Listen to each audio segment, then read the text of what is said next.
Well, hello again, and thank you for watching this other video, the next video on my geometry geometry series, which is titled Slope, Parallel and Perpendicular Lines. Now, in this lesson, what I'm going to go over is how to identify if two lines are parallel and perpendicular by identifying what the slope of the line is. And we're going to be practicing essentially just when listening to this video, just how to, again, review how to get the slope of the line and determine if the two lines, just by the slope, are parallel and perpendicular. So two lines, again, first of all, are parallel if the slopes are the same. So we're focusing again on this idea today. If the slopes are the same, then the lines are going to be parallel.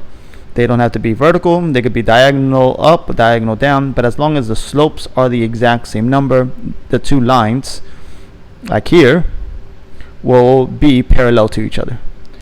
Now for perpendicular, well, we know again from previous videos that we know that perpendicular lines intersect and they create a 90-degree angle. Well, the way that they create this 90-degree angle is that the slopes happen to be opposite reciprocals of each other. So there's two conditions in order for two lines to be perpendicular. And those two conditions is that the slopes are, one, opposite of each other, opposites, and two, reciprocals, meaning that one is flipped from the other. So if we have those two conditions, then the two lines will intersect and creating that 90-degree angle, again perpendicular. So let's look at some examples on how we're going to identify what are perpendicular lines. So with parallel lines, like I said, the two lines are parallel, the slope is the same, so the numbers are going to be the same. It's the perpendicular that I want to practice and review before we actually look at examples. So if we have these four slopes here, let's say 3/4, 2, -7/8, 1, and 0, to determine what the slope of the other line, again, those are going to represent slopes, we'll call it M1s. In order to determine what the slope of the second line has to be in order for this line with a slope of 3/4 to be perpendicular, again, we have to have the two conditions. The first condition is that they have to be opposite signs. They have to be opposites of each other. And the second condition is that they have to be reciprocals of each other. So with a slope of 3/4, if our first line has a slope of 3/4, the perpendicular slope would be opposite and the reciprocal, which means that we would flip it. So this would be the slope. I'm going to use M and a number 2 down there. That would be the slope of our second line. And with a slope of 3/4 and a slope of -3/4, we would have two lines that intersect in a manner that creates, again, this 90-degree angle.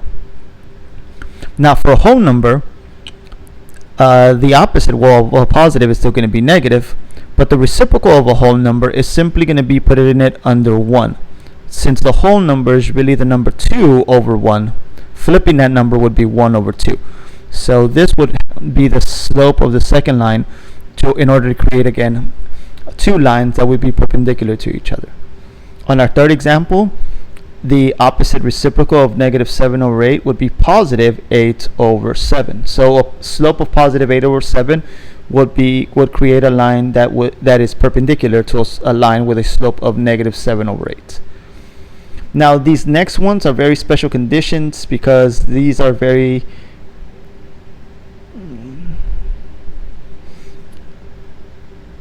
universal is saying there's always going to be the same situation. The opposite reciprocal of a +1 is -1. I know it looks like we didn't flip it, but because of the 1/1, flipping 1/1 is still going to give me 1/1.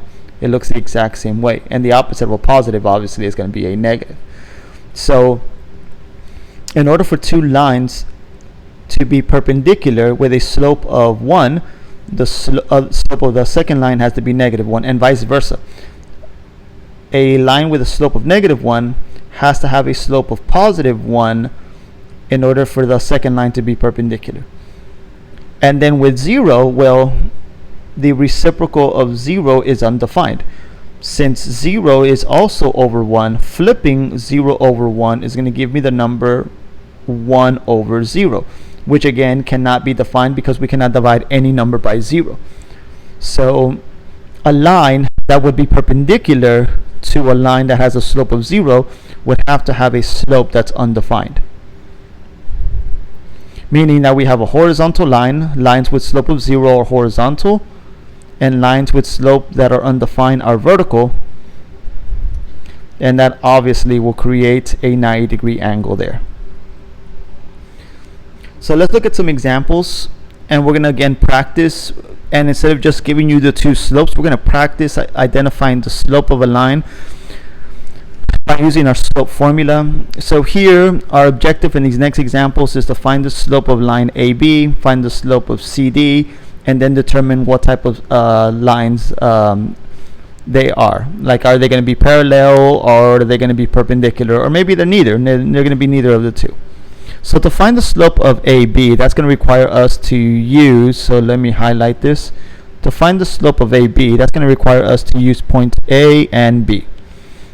So using again our slope formula, which is the change in y divided by the change in x, that's going to subtract our y2, which is negative 15, by our y1,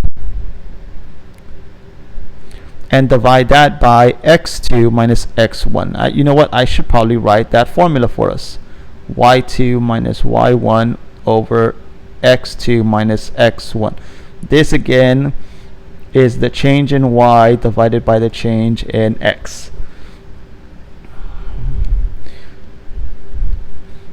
Now, if it helps, just like I did in the other video, I'm going to just make myself a t-chart. Negative 3, 13. This is absolutely not necessary. If you just simply label them as x1, y1, x2, y2, that's good enough. But I like making the t-chart again just for visual representation, so I see that I'm subtracting upwards, and then I don't forget how I'm supposed to be subtracting these numbers, because again it does matter. I don't want to mix up and on the bottom subtract negative 3 minus 4 when I should be subtracting 4 minus negative 3, since I subtracted 15 by positive 13. Well, subtracting negative 15 minus 13, that's going to equal to negative 28. 4 minus negative 3, that's going to equal to positive 7. And dividing those two is going to equal to negative 4. So the slope of the first line is equal to negative 4. Now let's get the slope of our second line. The slope of CD is going to use now points C and D.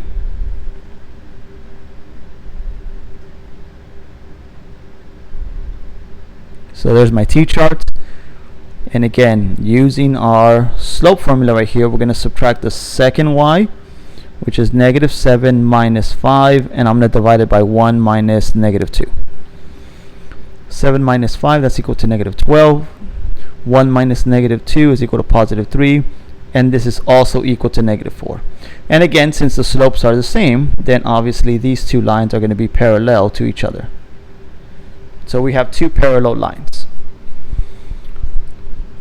So again, instead of giving you the slope of the line automatically, or giving you the equation in slope-intercept form, or even in standard form, I want again to practice how to get the slope of the line using these 2 points, and then we're going to analyze. The main idea here is to be able to analyze these two numbers and determine if they are parallel or perpendicular. So let's look at the second example. So our second example, we see again that the slope of this line m, which is the change in y divided by the change in x, subtracts y2 minus y1, and it divides x2 minus x1. So this time I was going to start labeling. From this point on, I'm just going to label them like so, and instead of making the t-charts. But if it helps out, in which I've found many students, again, the t-chart helps out. So if you're one of those students that needs to see it visually, again, then I suggest you make the t-charts. But if you're good enough, again, just by labeling them and just plugging in numbers, again, because you're just simply plugging in numbers into that formula, then you could do that as well. So 8 minus 2, that's equal to 6. negative 1 minus 9, that's equal to 10, well, negative 10. And in this case, we can reduce this fraction. They have a common factor of 2. We can divide both of these numbers by 2. And we're going to end up with negative, because a positive divided by negative is negative. So let me put the negative number right there in the middle. And on the top, that's going to reduce to 3, and the bottom is going to reduce to 5. So the slope of our first line, okay, the slope of using points A and B is going to be negative 3 over 5. Now we do the exact same thing. I'm going to get just a thicker, there we go, much better. Now we do the exact same thing with the slope. To get the slope of CD, we're going to use points C and D. So again, labeling this as x1, y1, x2, and y2. I'm going to subtract 11 minus 16 and negative 8 minus negative 5. So 11 minus 16, well, that's equal to negative 5. Negative 8 minus negative 5, that's equal to negative 3. And well, even though they do not have a common factor, they do have a common negative factor. Like, they both can be divided by anything other than 1, but we can both divide them by a negative 1 since they're both negatives. And we're going to end up with a positive 5 over 3. Now, many people won't think about the problem like this, that they have a common factor of a negative 1. And instead, what they'll do, instead of doing this, their logic or their reasoning would be, oh, I'm dividing a negative by a negative, so that's going to equal to a positive. So, which is, again, the same, this is true. You end up with a positive 5 over 3. So we end up with positive 5 over 3. Now look at this situation. The numbers, again, are not the same, so obviously it's not going to be parallel.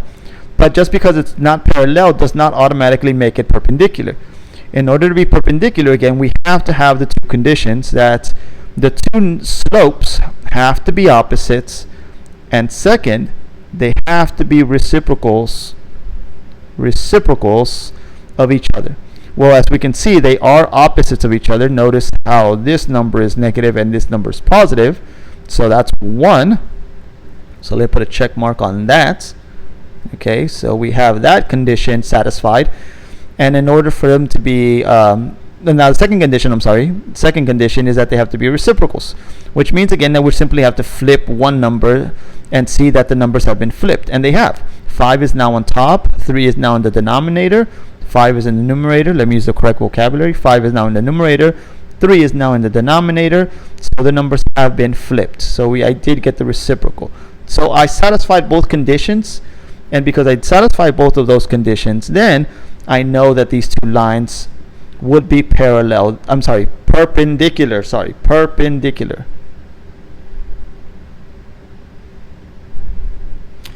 So they would intersect in a manner, assuming one will go like that, the other one kind of like that, probably a little bit less, there we go, a little bit less curved.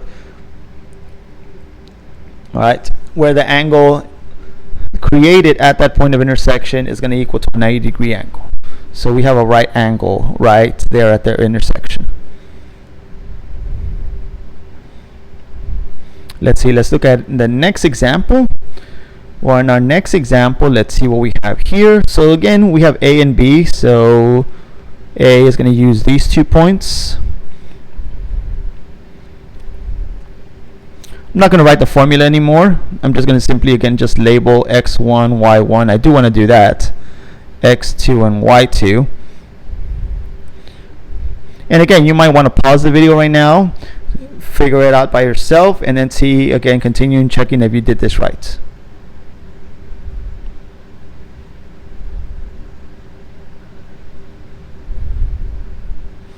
Well, 2 minus 8, that's equal to negative 6. And 3 minus negative 3, that's also equal to negative 6. And we're dividing negative 6 by negative 6, that's going to equal to positive 1. Now to find the slope of CD, I found the slope of AB. I'm now going to subtract again.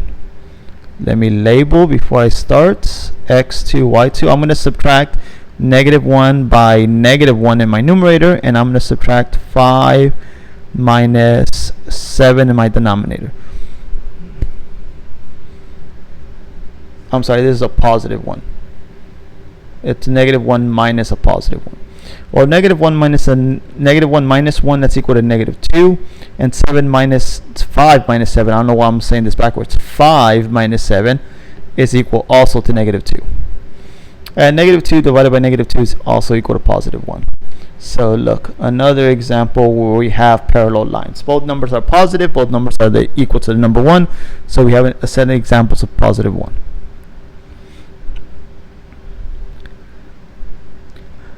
So on this next example, let's see what we have here. That's again pretty much a lot of the same stuff, but I want you to pause the video, again try it out yourself, see if you get the right answer, well then look at the video and continue the video and see if you end up with the right answer. So here we're going to subtract to get the slope of AB. We're obviously going to use points A and B, and we're going to subtract y2 by y1. So that's negative 10 minus negative 8.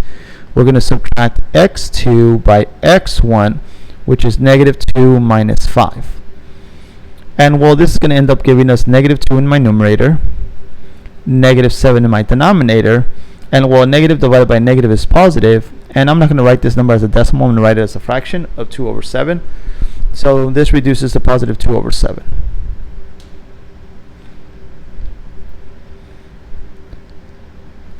Now for CD, again, we're going to subtract y2 by y1, which is 1 minus negative 13, and negative 2 minus negative 6.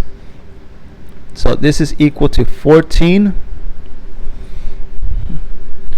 This is now going to equal to 4.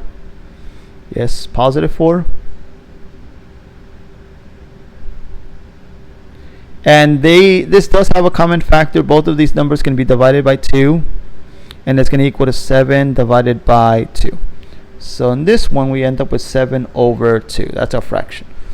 And again, I didn't even implement this, but as you can see, again, I'm writing my fraction a little slanted right there. I don't know if that made a deal for anyone or anybody was concerned about that, but just in case, this is again the exact same number. That I just didn't have enough space to write it like that. Well, I guess I could have, but oh well. Anyways, all right, so obviously these two numbers are not the same, so there's not going to be parallel. But like I mentioned earlier, just because it's not parallel does automatically mean it's perpendicular. Okay, it's not one or the other. It could be parallel, it could be perpendicular, or it could just simply be that the two lines intersect at some random angle, and we do not create this 90-degree angle there. Okay, in order to be perpendicular, again, we have to satisfy the following two conditions. We have to have opposite reciprocal slopes. So in this example, as you see, we do have reciprocals. The two numbers are flipped. Notice that 2 over 7 is now 7 over 2. The numbers are flipped, but they are not opposites of each other. They are both positive. And because they are both positive, that means that they are not perpendicular either. So they're not parallel, they're not perpendicular, and these two lines just simply intersect. They intersect at some points, but not at 90-degree angle. So there's nothing special, nothing unique about this at all. We just again see two lines that have reciprocal slopes that rise at different values and run at different values, but do not do it in a way where they're going to intersect at this 90-degree angle. So this example again gives us a light of what it means when we don't have parallel or perpendicular lines, because obviously not every line can be parallel, not every line can be perpendicular. There's going to be things where our slopes are not the same, but they're not opposite reciprocals of each other. And this is a prime example of that. Well, this concludes again this video on the idea of how to identify parallel and perpendicular lines. I hope it was helpful. And again, thank you for watching. If you haven't, again, subscribe to my channel, and I'll be posting more videos on my geometry series. Thank you very much and have a good day.